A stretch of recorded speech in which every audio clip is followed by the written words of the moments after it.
We use pipes to carry all kinds of fluids. Pretty much anyone can tell you how they work. You put a liquid or gas in one side and it comes out the other. But designing pipe systems is not always as simple as it seems. Pipes don't float in the air on their own, they have to be held in some way. We often bury pipes to protect them and keep them out of the way, but the ground isn't always that good at holding pipes together. Hey, I'm Grady, and this is Practical Engineering. On today's episode, we're talking about thrust forces in pipe systems.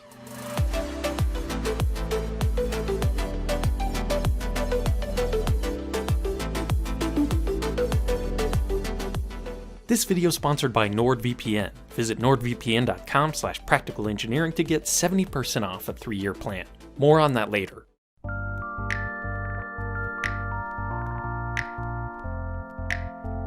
Designing systems of piping might seem intuitive. I think most of us have a general idea about how pipes work because most of us have them in our homes, delivering fresh water to the taps and carrying our waste away.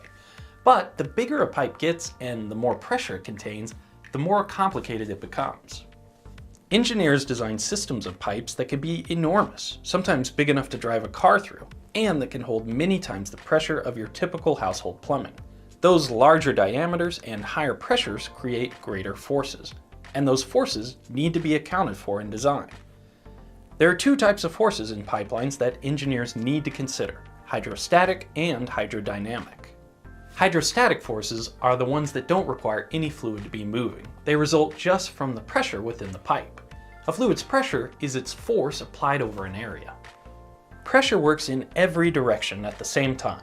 So, within a section of pressurized pipe, you have forces acting on the walls of the pipe. This force is resisted by the hoop of pipe material. But you also have forces acting along the axis of the pipe. This force is equal to the pressure times the cross-sectional area of the pipe, and it's resisted by the fluid in the adjacent section of pipe. I can demonstrate this with clear tubing. Even though the tube slides into the straight coupler fairly easily, I can pressurize it without too much issue. If you ignore the small leaks from the imprecision of my demo, you'd hardly know anything was happening at all if you weren't paying attention to the pressure gauge. That's because in this example, all the hydrostatic forces are balanced. But there's not always an adjacent section of pipe to resist this longitudinal force. Eventually you get to the end of the pipe where you need a cap, or you get to a place where you need to make a bend, a T, or a Y. These are places where you end up with an imbalance in hydrostatic forces within the pipe. Let's try pressurizing this demo for a couple of cases where the hydrostatic forces aren't balanced to see what happens. With a T, you have two thrust forces that do balance each other out, and one that doesn't. The force from the top tube has nothing to resist it, so it easily separates the fitting from the tube. With an elbow, there are unbalanced forces in both directions. It doesn't take much pressure for the fitting to pop right off. Now, this is a pretty cool demo, if I do say so myself, but maybe it's a little simplistic and perhaps even a bit self-evident.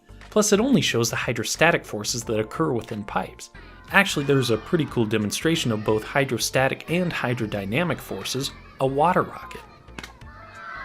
I'm okay explaining this concept to kindergartners, but I've asked for some help from the team behind the water rocket altitude world record and awesome YouTube channel, Air Command Rockets, to show how these two types of force work in an entirely different setting than pipelines. Thanks, Grady. Let's have a look at how water rockets produce thrust.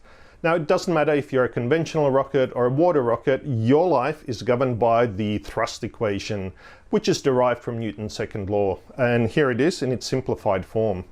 Over here you've got the thrust, or the force that the rocket produces to propel it upwards, and that's made out of two terms. This one is the momentum thrust, and that's just the mass flow rate, in other words, the rate at which the mass of the water or air flows through the nozzle, times the velocity at which it exits.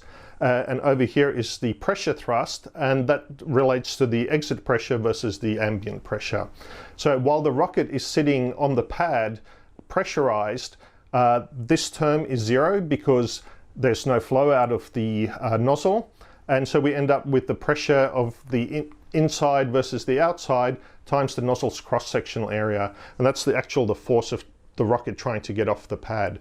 So when you release the rocket, the momentum thrust comes back into play. The compressed air is pushing the water out through the nozzle, and the water comes out probably about at 1/10 the speed of sound for regular types of rockets, which is quite low, but the mass flow rate is high because the water is so heavy. Now, when the water runs out and the compressed air starts coming out, the mass flow rate really drops because air is so much lighter than water, but the exit velocity gets very high because the air comes out at the speed of sound. So as it turns out, during the air phase only, you get about 2/3 the amount of thrust as you get with the water phase, and is in fact why water rockets use water for improved performance.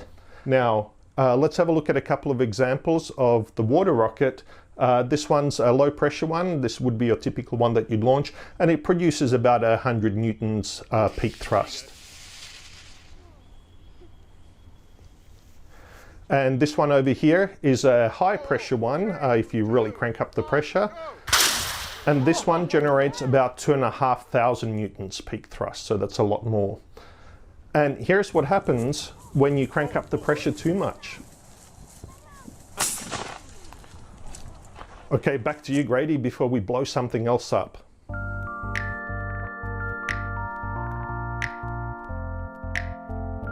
Just like in rockets, engineers call this force in a pipeline thrust. But unlike those aerospace guys and gals, civil engineers don't want the things we design to go flying through the air.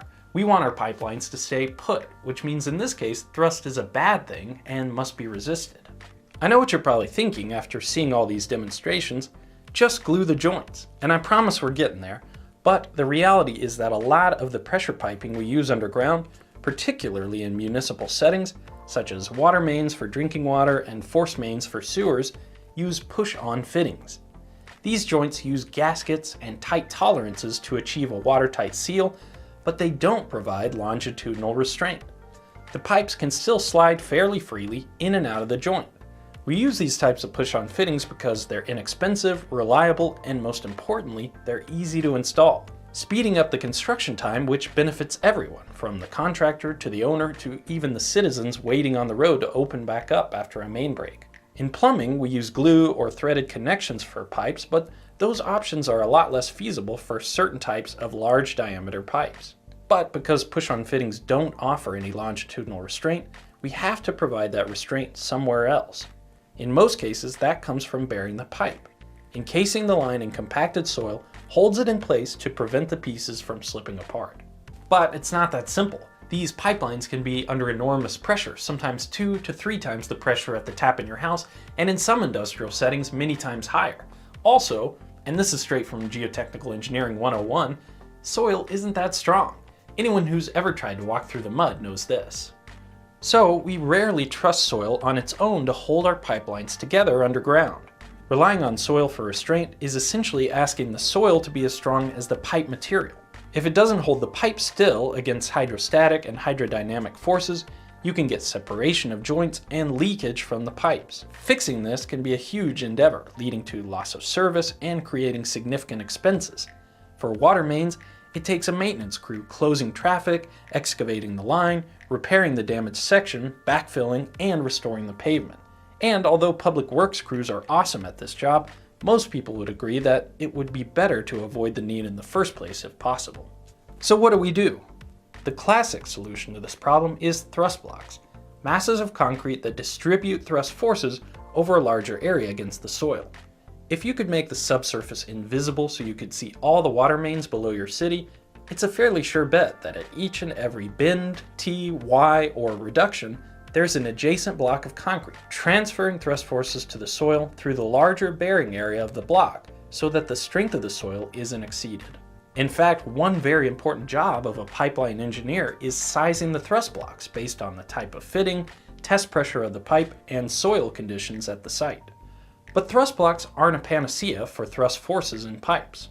They're big and bulky, they get in the way of other subsurface utilities, they make it difficult to excavate and repair lines when needed, and because they're made of concrete, they often take several days to cure before you can pressurize and test a line before backfilling.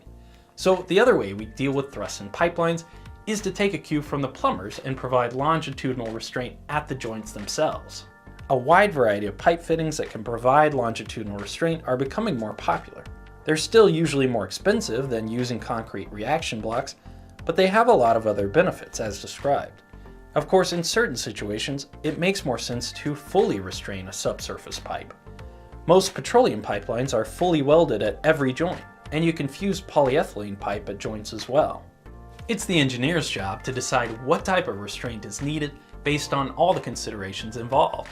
Next time you see a crew working on a pipeline, try to sneak a peek in the trench to see what type of restraint system they're using, or just ask one of the workers if they're installing thrust blocks, restraint fittings, or both to make sure the pipe stays put. I'm on the go a lot, which means I connect to a lot of Wi-Fi networks that I don't control. Unfortunately, that means I'm vulnerable to a lot of common tricks used to steal personal information, like creating a fake network to see who logs on. That's why I use NordVPN. I don't have the time or technical understanding to research every web service and network I use to make sure it's safe. And with NordVPN, I don't have to be an expert in online security to keep myself safe. I just load the app, click connect, and it's done. There's no limit on bandwidth, and it works on all my devices. I don't leave my house unlocked when I'm away, I don't write my passwords on post-it notes, and even though there's probably not someone sniffing packets at my local coffee shop, I don't use their Wi-Fi or any other public network without turning on NordVPN. It's so quick and simple, there's just no reason to take that risk. If your privacy and security online is important to you, they're offering an awesome discount to fans of the channel. Visit nordvpn.com/practicalengineering or click the link in the description below to get 70% off a 3-year plan. Use promo code PRACTICALENGINEERING to get an extra month for free. Thank you for watching, and let me know what you think.